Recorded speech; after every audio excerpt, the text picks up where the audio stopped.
Chair now recognize the gentleman from Nebraska, Mr. Bacon, for 5 minutes.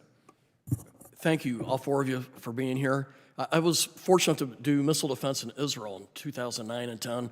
We worked with the Aero missile team, put in a radar, satellite support, and I would never thought that we could shoot down 99% of 110 ballistic missiles, and then later 180 ballistic missiles at a 99% PK. So thank God for missile defenses. Israel has seen the impact of a system that works, and granted, we got a different problem set, we're a lot bigger, but I think our country will be well served to have a strong missile defense as well.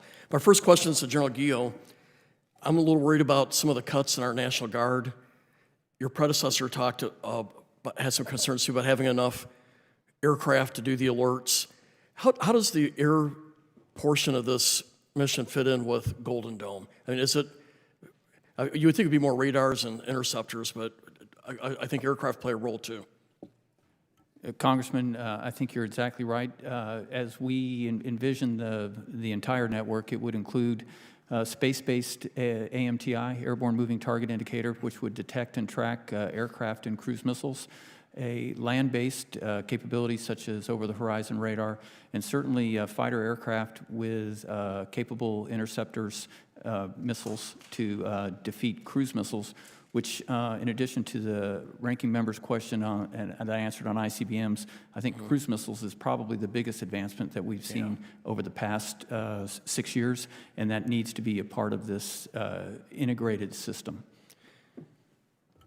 Do you get a voice when the services are looking at reductions? Because your predecessor had expressed concern on the reductions with the Air National Guard, and they're the ones who are providing the alert capabilities. Do you feel well enough coordinated with, and is your comfort zone good right now with what we have?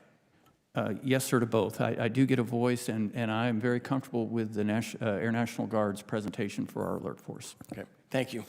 General Collins, yesterday we voted on a $150 billion plus up to our defense spending. We want to get us to about 4% GDP. Spending, which is the norm.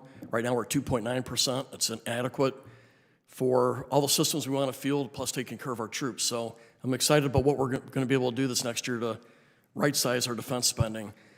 I think we're going to be spending $5.6 billion on missile defense with this, the money that we apportioned.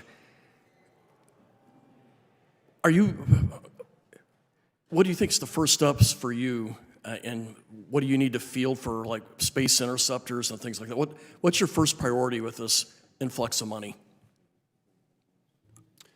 Thank you for that, Congressman. We certainly do see the opportunity of a reconciliation to begin quickly and bring much-needed resources into the missile defense enterprise.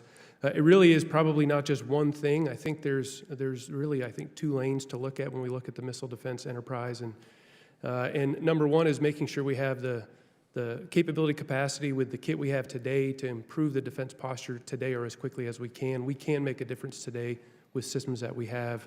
And then the second piece would be really looking at the disruptive technology piece and pushing on that development piece and getting into an agile prototyping construct as quickly as possible, whether that be directed energy, non-kinetics, or space-based interceptors. And I think we'd look to do a very heavy cyclical prototyping phase to get after that and mature that capability as quickly as possible.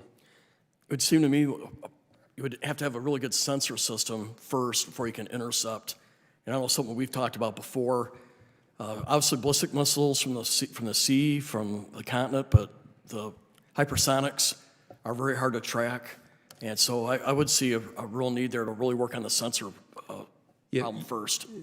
Yes, sir. Much of the kit that we have today, we certainly have proven sensored architectures to track ballistic missiles today, ground-based. And we are 1 year into our prototyping experiment with the HBTSS, the Hypersonic Ballistic Tracking Space Sensor, which has been going very well and showing very positive performance against a hypersonic threat. And so as part of that, we would look to then expand that. The Space Force and the Space Development Agency already had a plan to integrate HBTSS into the proliferated warfighting space architecture. We would look with additional resources to accelerate that as much as possible to bring that capability to bear. Thank you so much. And even if we have a differing of opinions on the actual missile defense, it seems like the sensor stuff is something we could all agree to and we need. With that, I yield.